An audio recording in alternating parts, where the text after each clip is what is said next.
नमस्कार, स्वागत है साहित्यिक झरोखा चैनल पर। आज हम करेंगे मध्यकालीन अवधी भाषा का विकास। तो आइए इसको विस्तार से समझते हैं। देखिए, अवधी भाषा की अगर बात करें तो अवधी की जो उत्पत्ति है वो कहाँ से हुई है। सबसे पहले अपभ्रंश जो है अर्धमागधी अपभ्रंश के अलग अलग रूप हम कर चुके हैं। कौन कौन सी अपभ्रंश थी, जिसमें शोरसैनी अपभ्रंश थी, अर्धमागधी अपभ्रंश थी और मागधी अपभ्रंश थी। तो यहाँ पर जो अर्धमागधी अपभ्रंश है, इसकी उपभाषा कौन सी है? इसकी उपभाषा है पूर्वी हिंदी।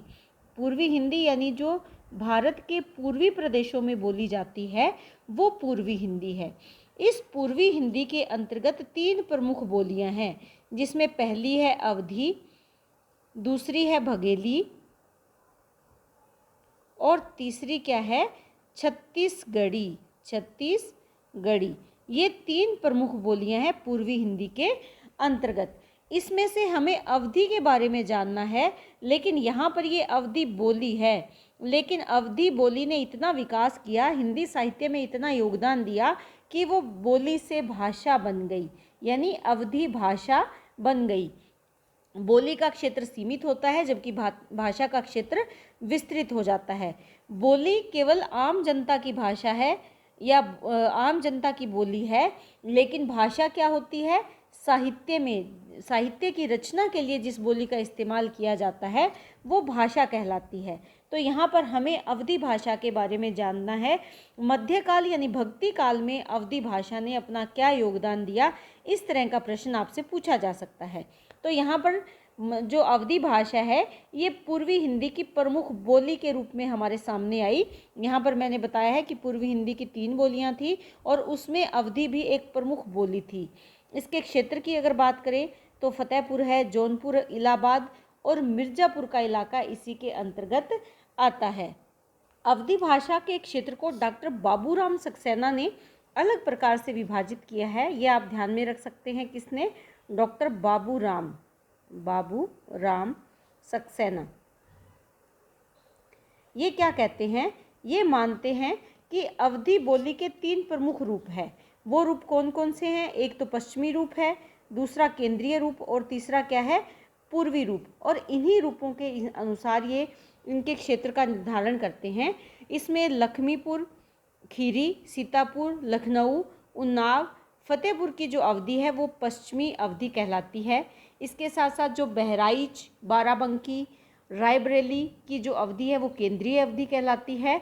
और गोंडा, फैज़ाबाद, सुल्तानपुर, इलाहाबाद, जौनपुर और मिर्ज़ापुर की जो अवधि है वो क्या कहलाती है? वो पूर्वी अवधि कहलाती है। यानी इन्होंने 3 भागों में बांट दिया। पहला जो है वो क्या है? पश्चिमी अवधि, दूसरा केंद्रीय यानी केंद्र के इलाके में जो बोली जाती है केंद्रीय, और तीसरा क्या है? पूर्वी। पुस्तकों में इन तीनों के जो अलग अलग क्षेत्र हैं उनके बारे में विस्तार से दिया हुआ है। यहाँ पर मैंने नहीं लिखा, तो इससे वीडियो लंबी और पीपीटी ज़्यादा हो जाती, तो इसलिए आप ये पुस्तकों में से इसको एक बार देख सकते हैं। अवधी भाषा के अगर विकास की बात करें तो इसकी जो प्रारंभिक अवस्था है वो प्राकृत पेंगलम नामक जो ग्रंथ है, ये किसका ग्रंथ है? ये लक्ष्मीधर का ग्रंथ है, जो कि 14वीं शताब्दी के अंत में इसकी रचना की गई थी, इसको संग्रहित किया गया था। इसमें अवधी भाषा के कुछ शब्दों का समावेश किया गया है, यानी इसकी अवधी भाषा की जो जड़ें हैं वो इस ग्रंथ में मिलती है। इसके साथ साथ जो उक्ति व्यक्ति प्रकरण ग्रंथ है ये किसका है? ये दामोदर द्वारा रचित व्याकरण का हिंदी का व्याकरणिक दृष्टि से पहला ग्रंथ माना गया है। यानी हिंदी व्याकरण का पहला ग्रंथ है उक्ति व्यक्ति प्रकरण, और इसके रचनाकार कौन है? दामोदर है। तो इन दोनों ही ग्रंथों में अवधी की प्रारंभिक अवस्था देखी जा सकती है, यानी अवधी की शुरुआत इन ग्रंथों में देखी जा सकती है। काव्य भाषा के बारे में अगर बात करें, काव्य भाषा के रूप में अवधी के 2 रूप मिलते हैं। पहला जो है वो ठेठ अवधि। ठेठ अवधि किस साहित्य में मिलती है? सूफी साहित्य में। यानी सूफी जो काव्य लिखा गया या सूफी जो प्रेमाखानक काव्य लिखा गया उसकी प्रमुख भाषा क्या है? ठेठ अवधि है। इसके प्रमुख कवि हैं मुल्ला दाऊद, इसकी रचना चंदायन है। इसके साथ साथ जगनिक की रचना है आलाखंड, कुतुबन की मृगावती, जयसी की पद्मावत, मंझन की मधुमालती, उस्मान की चित्रावली, नूर मोहम्मद की अनुराग बांसुरी। तो ये कुछ प्रमुख वो कवि हैं जो सूफी काव्य से जुड़े हुए कवि हैं और इनके सूफी काव्य में ठेठ अवधि का इस्तेमाल किया गया है। इन कवियों में जयसी को विशेष श्रेय दिया जा सकता है क्योंकि जयसी की जो पद्मावत महाकाव्य है इसमें ठेठ अवधि का वो रूप देखा जा सकता है जो इसे अवधि भाषा बनाने की ओर अग्रसर है, या अवधि भाषा जिसके माध्यम से इसको ये दर्जा मिला या इस बोली को ये रूप प्राप्त हुआ। तो यहाँ पर सभी के प्रमुख जो नाम और रचनाएं हैं वो मैंने यहाँ पर दी है और इन सभी सूफी कवियों का विशेष योगदान है अवधि भाषा के विकास में, क्योंकि ये सभी मध्यकालीन कवि हैं तो हमें मध्यकाल में अवधि भाषा के विकास को ही देखना है और इनके द्वारा रचित सूफी साहित्य से अवधि भाषा का विशेष विकास हुआ। यह अवधि भाषा के माध्यम से इनके साहित्य में एक अलग ही रस और आनंद उत्पन्न हुआ जिससे कि इस काल का जो साहित्य सूफी साहित्य है वो विशेष समृद्धि प्राप्त कर सका। आइए अब जानते हैं कि ठेठ अवधि की क्या क्या विशेषताएं हैं। देखिए, ठेठ अवधि की प्रमुख विशेषताओं की अगर बात करें तो सबसे पहले तो ये ग्रामीण भाषा है, यानी आम जनजीवन की भाषा है अवधि। इसमें यह को ई, यह यानी ई, वह यानी ऊ, जोन, तोन, आउब, आवन, करन, करब ऐसे शब्दों का प्रयोग किया गया है। क्यों? क्योंकि ये ग्रामीण जीवन से जुड़े हुए सामान्य शब्द हैं और इन कवियों ने इसी प्रकार के शब्दों का प्रयोग अपने काव्य में किया है। उसके पश्चात इस काल की जो ठेठ अवधि है उस पर उर्दू का प्रभाव भी है, क्योंकि देखिए जो मध्यकाल है ये उर्दू का काल है, उर्दू भाषा का विकास हो रहा था। मुगल हमारे भारत में यहाँ पर अपना साम्राज्य स्थापित कर चुके थे, तो ऐसे में उर्दू का प्रभाव अवधि भाषा पर पड़ना स्वाभाविक है। इसके साथ साथ एक रूपता का अभाव है, यानी क्षेत्र के अनुसार अवधि जो ठेठ अवधि है उसके रूप में बदलाव देखा जा सकता है, यानी ये पूर्णतः साहित्यिक भाषा नहीं बनी थी, इसमें एक रूपता नहीं थी। ऐसा नहीं है कि किसी कवि ने एक शब्द का इस्तेमाल किया तो दूसरे ने भी उसी का प्रयोग किया, वो क्षेत्र के आधार पर निर्भर हुआ और उसी को क्षेत्र विशेष को ध्यान में रखते हुए, वहाँ की आम जनता की बोली को ध्यान में रखते हुए इस काव्य की रचना की गई। इसीलिए ठेठ अवधि में एक रूपता का अभाव है। तो मुख्यतः ये विशेषताएं हैं ठेठ अवधि की। काव्य भाषा के रूप में अवधि का जो दूसरा रूप है वो है साहित्यिक अवधि। इसका समय 17वीं शताब्दी के आसपास रहा।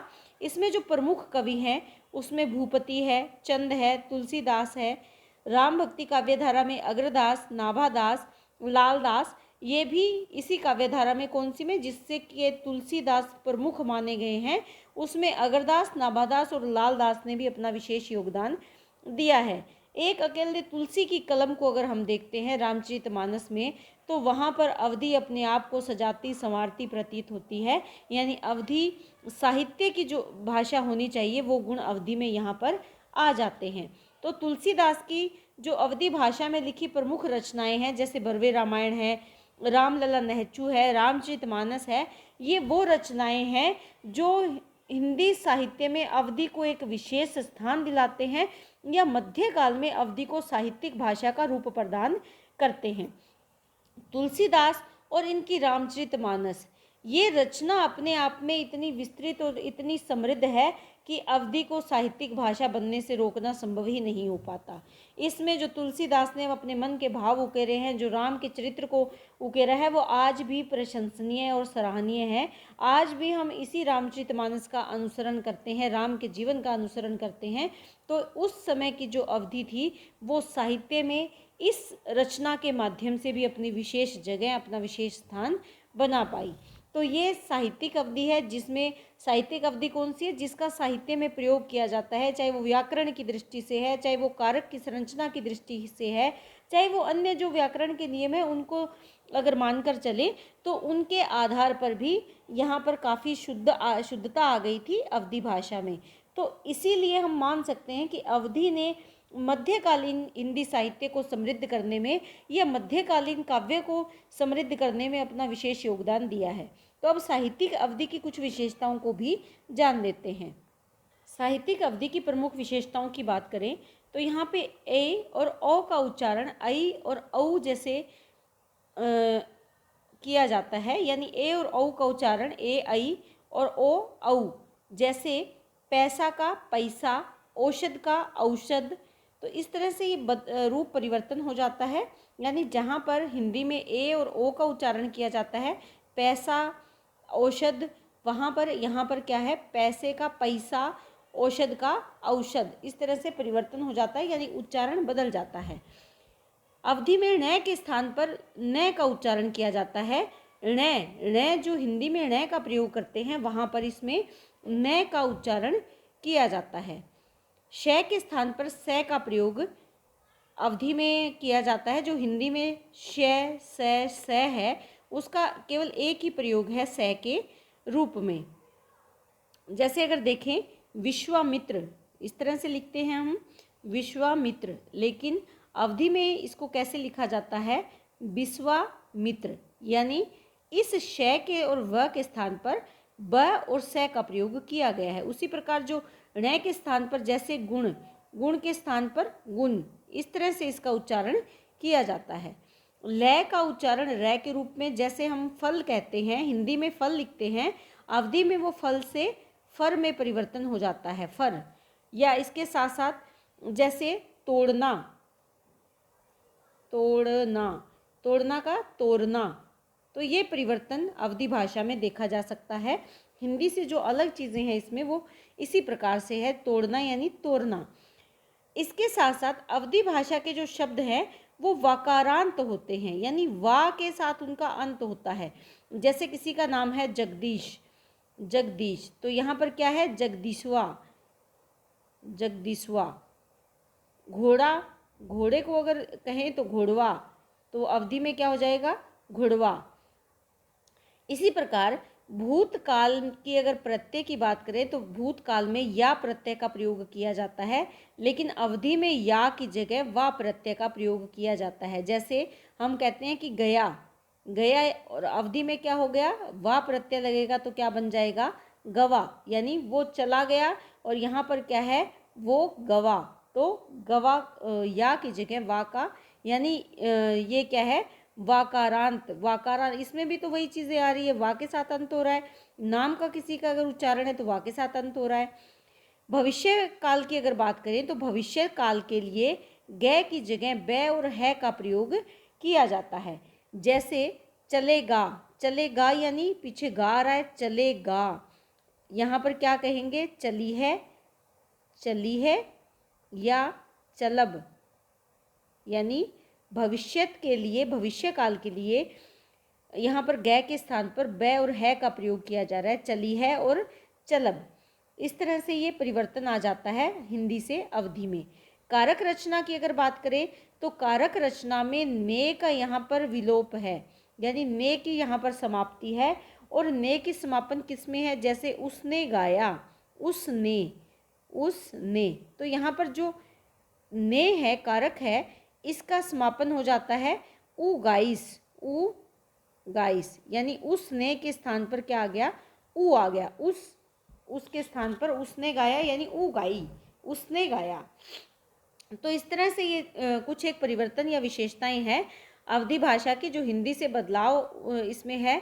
लेकिन हिंदी में धीरे धीरे ये बदलाव होता चला गया। और क्योंकि अवधि भाषा हिंदी भाषा से हिंदी भाषा का ही प्राचीन रूप है, मध्यकाल में खड़ी बोली का आगमन हो गया था, क्योंकि आदिकाल में खुसरो ने इसका प्रयोग किया था, तो उसके शब्दों का भी प्रयोग किया जा रहा है। लेकिन जो खड़ी बोली धीरे धीरे विकसित होता हुआ जो रूप है, वो अवधि, जैसे ब्रज भाषा के बाद खड़ी बोली आई, और खड़ी बोली ने आगे जाकर हिंदी का रूप धारण कर लिया, या हिंदी में उसका बदलाव हो गया। तो जो अब वर्तमान समय में हम प्रयोग करते हैं इनका, वो प्राचीन काल में जब अवधि भाषा का प्रयोग किया गया है तो उनमें इसी प्रकार का उच्चारण किया गया है। यहाँ पर एक बात और आप ध्यान में रख सकते हैं, जैसे हमने ठेठ अवधि में किया था कि एक रूपता का अभाव है, लेकिन इसमें अगर हम देखें तो एक रूपता का अभाव समाप्त हो जाता है। किसमें, जो साहित्यिक अवधि है उसमें एक रूपता का अभाव नहीं है, यानी एक रूपता आने प्रारंभ हो जाती है। तो अवधि भाषा के बारे में हमने विस्तार से जाना। जो तुलसीदास का रामचरितमानस है, इसमें शिष्ट अवधि की का प्रयोग किया गया है, स्थापना की गई है। इसमें खड़ी बोली की भी संभावनाएं बनने लगती है। तो यूँ मान सकते हैं कि रामचरितमानस में खड़ी बोली के बीज पनपने लगे थे। और धीरे धीरे ये खड़ी बोली के पास पहुंचने लगी थी। इसमें अगर देखें तो संस्कृत और उर्दू दोनों का प्रभाव इसमें कम हो गया था। लेकिन उसके बाद आगे जब साहित्य के क्षेत्र में देखें तो रीति काल में अवधी भाषा का जो प्रभाव है वो कम होने लगा था। और उसका कारण क्या था कि जो राम मध्य काल में या भक्ति काल में जिस राम को मंदिर में स्थापित किया गया था, रीति काल में उसी का श्रृंगारिक वर्णन करने के लिए उसे दरबार में लाकर खड़ा कर दिया गया था। यानी राम को दरबारी वर्णन के लिए प्रयोग किया जाने लगा था। तो धीरे धीरे उसमें रसिकता आ गई थी और ब्रज भाषा का प्रभाव बढ़ गया था। लेकिन हमें क्योंकि यहाँ पर मध्यकालीन अवधी भाषा के बारे में जानना है, तो सबसे पहले आप ठेठ हिंदी के क्षेत्र जो हैं, ठेठ अवधि के जो क्षेत्र हैं वो आप बताएंगे। उसके बाद जो साहित्यिक अवधि है उसमें आप बताएंगे। ठेठ अवधि में जायसी का स्थान महत्वपूर्ण है, क्योंकि जायसी का जो पद्मावत है वो अपने आप में विशेष है। इसके साथ साथ जायसी की अन्य रचनाओं का भी आप जिक्र कर सकते हैं, जैसे चित्ररेखा है, मसलनामा है, उसके बारे में भी आप बता सकते हैं। लेकिन मुख्यतः अगर जायसी को देखा जाए तो जायसी का जो पद्मावत है वो अपना एक विशेष स्थान ठेठ अवधि में अपना विशेष स्थान रखता है। मसनवी शैली में लिखा गया था पद्मावत, ये भी आप इसमें बता सकते हैं। तो इस तरह से आप जब साहित्यकारों की जो रचनाएं हैं, जो इन कवियों की रचनाएं हैं, उनके बारे में जब आप विस्तार से बताओगे तो ये आपका एक अच्छा प्रश्न तैयार हो जाएगा। तो उम्मीद करती हूँ कि ये प्रश्न आपके लिए उपयोगी सिद्ध होगा। बहुत बहुत धन्यवाद।